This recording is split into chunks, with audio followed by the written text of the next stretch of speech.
तुमचे सर्वांचे उज्ज्वला होमस्टाईल कुकिंग या चॅनलमध्ये खूप खूप स्वागत आहे. तर चला, आज आपण बनवणार आहोत ब्रेड पकोडा. त्यासाठी मी काय काय साहित्य घेतलं ते बघूया. त्यासाठी 5-6 बटाटे उकडून घेतलेले आहे. त्यानंतर हिरवी मिरची, लसूण, कोथिंबीर, बडीशेप, हळद, मीठ आणि जिरा पावडर बनवून घेतलेले आहे. त्यानंतर बेसन पीठ आपण बॅटर बनवण्यासाठी लाल तिखट, हळद, मीठ आणि ओवा टाकून घेतलेला आहे. तर आपण यात थोडंसं पाणी टाकून बेसन पिठाचं बॅटर बनवून घेऊया. बघू शकता तुम्ही, बॅटर छान बनवून झालं. आणि आता तोपर्यंत आपण चटणीचं दळून घेऊया. बघू शकता खूप छान अशी चटणी बनवून झालेली आहे. त्यानंतर बटाटे आपण छान असे बारीक करून घेणार आहोत. तर सगळे बटाटे असे व्यवस्थित मी बारीक करून घेतले. बटाट्याची भाजी बनवण्यासाठी कढईत तेल टाकलं, मिरची, बाकीचं दळलेलं सगळं टाकलं आणि व्यवस्थित असं परतून घेणार आहोत आपण. त्यात मी त्यात पाहिजे तेवढं मीठ टाकलेलं आहे. त्यानंतर त्यात जिरा पावडर टाकली, हळद टाकून घेतली,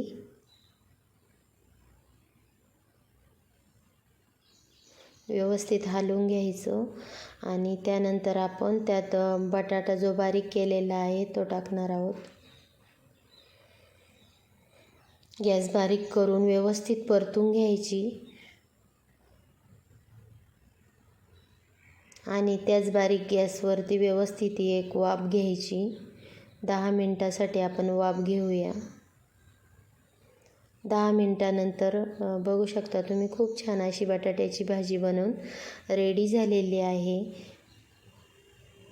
तर चला, आपण ती एका ताटात थंड करून घेऊया. थंड करण्यासाठी सर्व बाजूने अशी पसरून घ्यायची. तोपर्यंत भाजी थंड होईपर्यंत आपण ब्रेड कापून घेऊया. तर अशा प्रकारे सर्व ब्रेड मी कापून घेतले. आणि त्यानंतर एक एक ब्रेड ठेवून त्यावरती भाजी भरून घेतली व्यवस्थित अशी. चमच्याच्या साहाय्याने भरली तर एकदम छान भरता येते.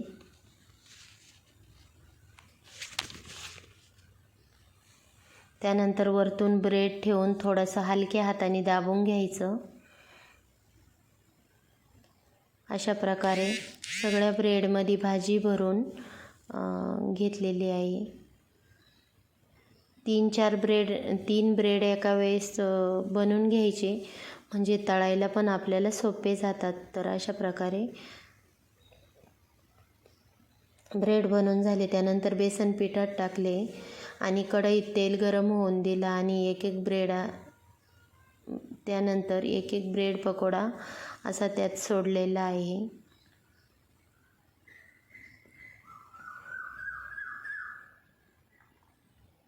बघू शकता तुम्ही किती छान असे पकोडे बनतात. फक्त त्यावरती थोडं थोडं तेल टाकत राहायचं आणि नंतर उलटून घ्यायचे व्यवस्थित. आणि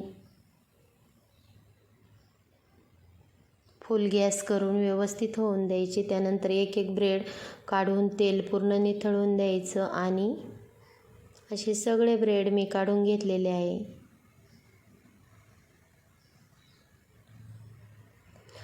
तर बघू शकता तुम्ही, खूप छान ब्रेड पकोडे बनवून झाले. तर असे सर्व ब्रेड पकोडे मी व्यवस्थित लावून घेतलेले आहे. त्याचबरोबर टोमॅटो सॉस पण आहे. तर बघू शकता किती छान ब्रेड पकोडे झालेले आहे.